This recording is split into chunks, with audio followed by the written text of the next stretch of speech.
Swayam Prabha. Digital India. Educated India.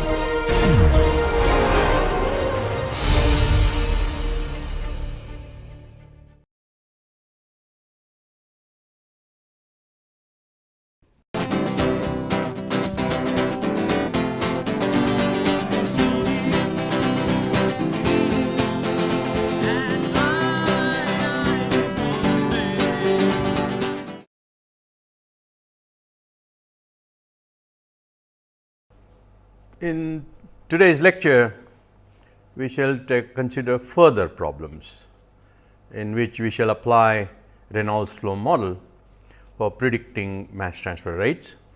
And the new problems are condensation, transpiration cooling, volatile fuel burning, drying, and dissolution of solid in a liquid. These are the vast range of problems in which Reynolds flow model can be applied, and I have selected a few so as to help you understand how easily one can estimate the mass transfer rates and arrive at very crucial engineering decisions in such problems. So, let us take the first problem of condensation. So, the problem statement is as follows: consider condensation of steam at 1 atmosphere on the outside of a copper tube. So, here is a copper tube, this is the symmetry line of the tube of radius r I and the wall thickness is r o minus r I, through which cooling water is flowing and the steam is on the outside of the tube. The tube is made of copper, its diameter is 2.5 centimeter ID and 2.9 centimeter OD.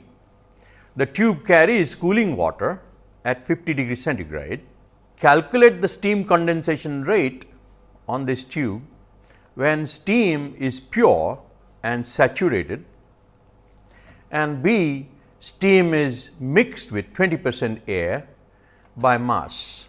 When steam is mixed with air, as you know, the condensation rate reduces, and we were to estimate how much is the reduction. Further data given are: assume that condensate film thickness on the tube is 0.125 millimeters.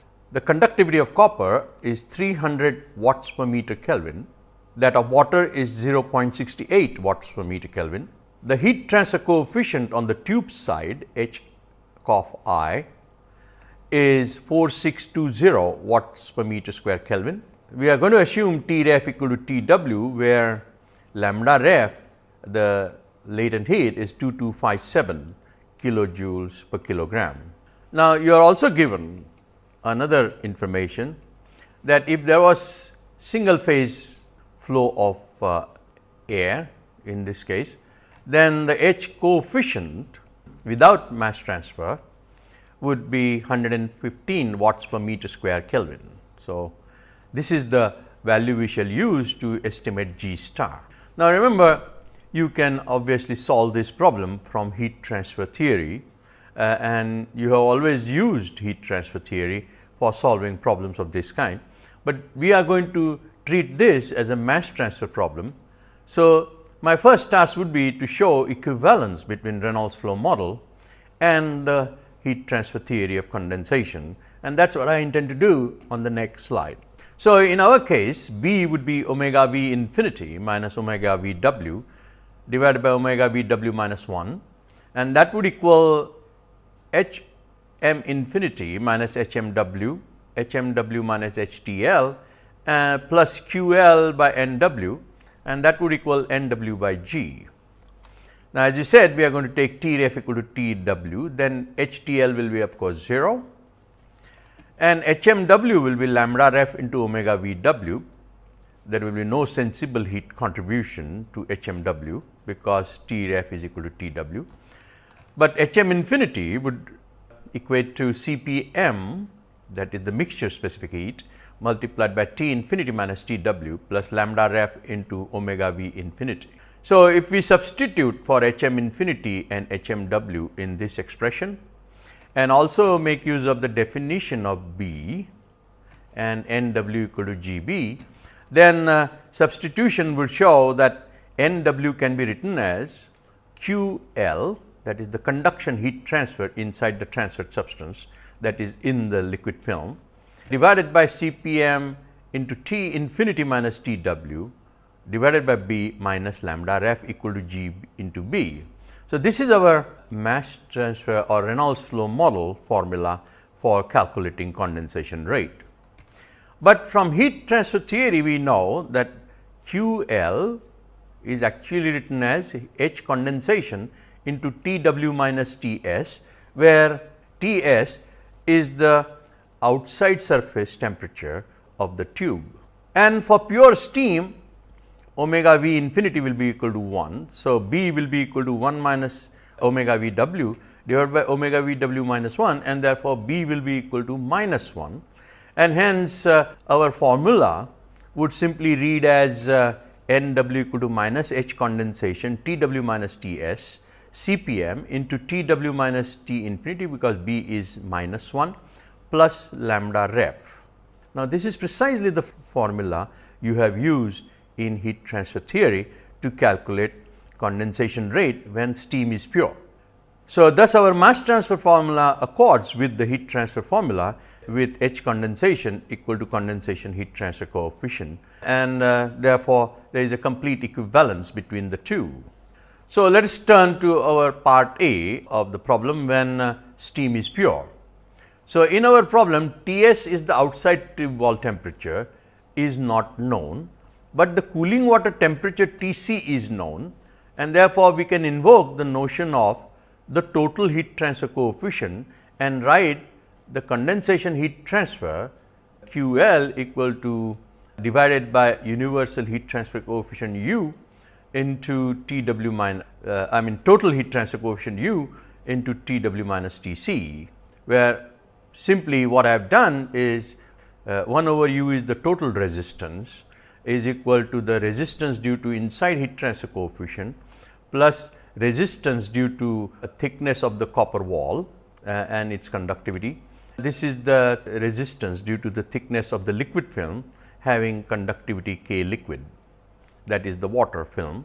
So, there are 3 resistances adding up to 1 over U, and substitution, if I substitute these values from the data given here, H co phi is 4620, K copper is 300 and K water 0.68, then it works out that the total heat transfer coefficient U will be 2663 watts per meter Kelvin. Now, for pure steam at P equal to 1 atmosphere, TW T infinity will equal T saturation, and that would equal 100 degrees C, and therefore, our formula is minus NW equal to G equal to H cof by Cp of steam, and H cof for natural convection was given as 115 watts per meter square Kelvin, and therefore, we readily calculate G is equal to 115 divided by 1.88 into 10 raised to 3 equal to 0.06117 kg per meter square.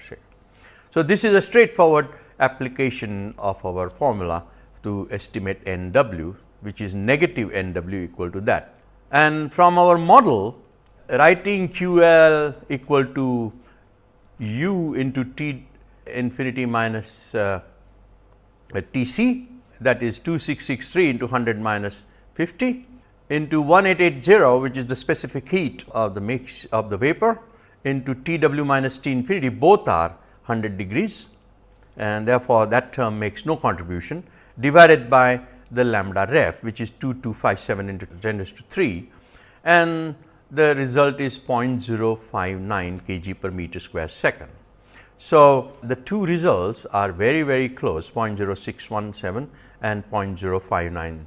Now, of course, the difference arises mainly because we assume H cof divided by CPV, and assuming H cof given is of the right order of magnitude, that the two results are extremely close, and that verifies our Reynolds flow model for estimating condensation rate.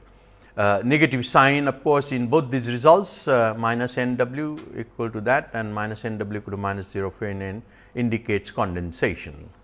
We now turn to the part B of the problem, where there is 20% air in the steam, and therefore, omega V infinity will be 0.8, and QL as before will be U into T W minus 50, but T W is not known, and therefore, our formula for N W will be 2663 T W minus 50 divided by CPM into 100 D minus T W divided by B minus lambda rev, and that would equal H of O by CPM ln 1 plus B. That is the formula for where B, lambda rev and CPM, they are all functions of T W, but we do not know T W, and therefore, we must do iterations. So, the thing is, you assume T W and therefore, evaluate omega V W from saturation condition there, and that gives us the value of B. Knowing omega V W, we calculate mean specific heat as 1614,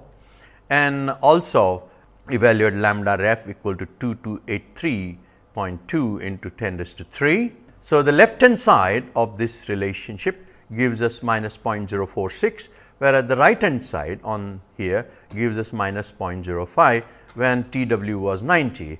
So, obviously, there is a difference in the between left and right hand side. So, we take next guess of 91 degrees centigrade, and we find that the left hand side is now minus 0.0472 and the right hand side is minus 0.44. So, obviously, the result must be in between the two, and we now take 90.5 and we find that the result is minus 0.0475 at the left hand side, and we accept that result as nearly correct and take N W equal to minus 0.0473 kg per meter square second. Now, you will see that the our earlier result was minus 0.059, whereas now the result is minus 0.0473, and therefore, the condensation rate has reduced because of the 20% air in steam. And this is a well known problem in condensers, because the condenser operates at a very low pressure. There is always a chance of air being ingressed, and therefore, the rate of condensation reduces, and that is why air ejectors are used in condensers. This is just a problem of that variety, which checks out what we normally do. In order to prevent falling of condensation rate, we always remove air from the steam which enters the condenser. I will now take up the problem of transpiration cooling, which is always used to protect surfaces which are exposed to very high temperature gases. So, consider a problem as given here. A porous metal surface is swept by air at 540 degrees centigrade, that is a very high temperature. Now, since metal oxidizes at 425 degrees centigrade, it is decided to keep the surface temperature down to 370. So, our T W we want is at 370 by blowing gases through the pores. For this purpose, 3 candidate gases available at 35 degrees centigrade are considered. One is air itself, that is, you inject air in air, you inject helium in air, and thirdly, hydrogen in air. Calculate the supply rate of each gas, assuming operating G of 370 kg per meter square hour, and we assume that in all 3 cases of injection, G more or less remains constant. In case of air, assuming constant specific heat, we assume that between 370 and 540, there is not much difference in specific heat of air. Then the problem becomes not that it cannot be handled with variable specific heat, but for simplicity, Cp is equal to T infinity minus T W, Cp divided T W minus T T. So, that simply becomes 540 minus 370, 370 minus 35, which is T T, and that is equal to 0.5074, that is the B, and therefore, N W of air would be G times B equal to 187.75 kg per meter square per hour. So, that is the answer for the part 1 of the problem. Now, we consider helium and hydrogen. Part B. So, in this case, now specific heat of helium is 5.25 kilojoules per kg Kelvin, and Cpa infinity is 1.1 kilojoules per kg per Kelvin. So, therefore, if I take T ref equal to T W, then you will see I do not have to calculate mixture specific heat, because it will simply mean T w minus T ref gets cancelled here, T w minus T ref gets cancelled here, this is H infinity and this is H t, and that would simply be C p A into T infinity minus T ref divided minus C p helium into T t minus T ref. So, I will get 1.1 into 540 minus 370 divided by minus 5.25 into 35 minus 370. B is 0.1063. So, B for helium is smaller than that for air because of high specific heat, and you will see N W helium is G times B will be about 40 kg per meter square hour. So, much reduced quantity of helium is required compared to air. Now, let us take the case of hydrogen. In this case, hydrogen specific heat is 14.5 and hydrogen is going to burn in such a hot environment. So, we assume a simple chemical reaction, hydrogen plus half O2 equal to H2O, giving RST is equal to 16 by 2 equal to 8. That is the stoichiometric ratio for this case is 16 by 2 equal to 8. And the latent heat of hydrogen is 118 megajoules per kilogram, and therefore, taking H equal to Cpm into T minus T ref plus del Hc by RST omega O2, as we know, we have associated the latent heat with oxygen, and therefore, we divide this by RST.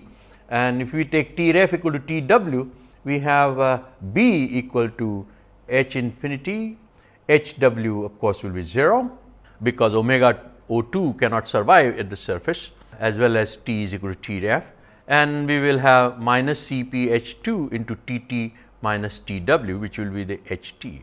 This is 1.1, Cpa infinity is 1.1 into 540 minus 370 plus 118.4 into 10 raised to 3 divided by 8 into 0.232 divided by minus 14.5 into 35 minus 70, and now the B increases to 0.745, and therefore, N w of hydrogen will be G into B 275.8. Remember, we are using hydrogen which is going to burn to keep the surface cool at 370 degrees centigrade, and you will see now that in the 3 applications we find that the amount of hydrogen required will be greater than that for air and that for helium. This sort of simple calculations enable us to select the right kind of gas to inject through the porous surface depending on our requirement. I will now take up the next problem, and that is of missile cooling. Missiles, as you know, travel at very high altitudes at very high speeds of the order of 5 to 7,000 meters per second, very similar to the kind of velocities that are encountered when the re-entry vehicle enters the upper atmosphere at around 10,000 meters per second. So, these are very high velocity projectiles which have to be kept cool because of the viscous heating that takes place near the surface. So, the problem reads as follows. Consider axis symmetric stagnation point of a missile traveling at 5,500 meters per second through air, where static temperature is almost say 0 K. It is desired to maintain the surface temperature at about 1200 degrees centigrade by transpiration cooling of hydrogen at 38 degrees centigrade. Evaluate B and N w given G star in this case equal to 0.467 kg per meter square second.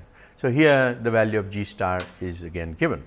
Now, because of the high velocity, here we must account for the kinetic energy contribution and define H m equal to C p m T minus T ref plus delta H c divided by R s T omega O2, which is as usual, plus V squared by 2000 as the kinetic energy contribution to enthalpy in kilojoules per kg. Therefore, V squared by 2 into 1000, that is what in kilojoules per kg will be. So, taking T ref equal to T w, so that H m w again is 0, then the first the numerator will be h infinity divided by minus h t will be C p h 2 into T t minus T w, and you get C p a infinity equal to 1.1 minus 0 minus 1473, because T infinity is almost taken as 0. The wall temperature is 1200 degree centigrade or 1473 Kelvin, plus 118.4 into 10 raised to 3, which is the delta H c of hydrogen, divided by 8 as before, into 0.232, which will the omega O2, which is the mass fraction of oxygen in air, plus 5500 square divided by 2000, divided by minus 14.5 into 38 minus 1200. So, this gives us large B of value 1, and N w will be G star into ln 1 plus B will give you G star is 0.467, and therefore 0.325 kg per meter square second. Missiles of this type have to carry a certain amount of gas with them, so that in order to keep the surface cool, particularly the stagnation point of the missile has to be kept very cool, because it is traveling at a very high velocity. Under such conditions, if you know the time of flight, knowing the mass transfer rate as we have calculated here, we can calculate, for knowing the time of flight, that is seconds, and knowing the surface area over which you are going to inject the gas, we can calculate the amount of hydrogen that the missile must carry with it. So, problems of this kind give you a first estimate of how much hydrogen to carry in a missile without solving any differential equation. Let us now look at another problem, and that is of burning of a volatile fuel. So, in a diesel engine, liquid fuel C12H26 with heat of combustion 44 megajoules per kg and specific gravity 0.854 and latent heat 358 and boiling point 425 degree centigrade is injected in the form of small droplets. After ignition delay, part of the fuel vaporizes and burns abruptly, and the remainder of the fuel burns as fast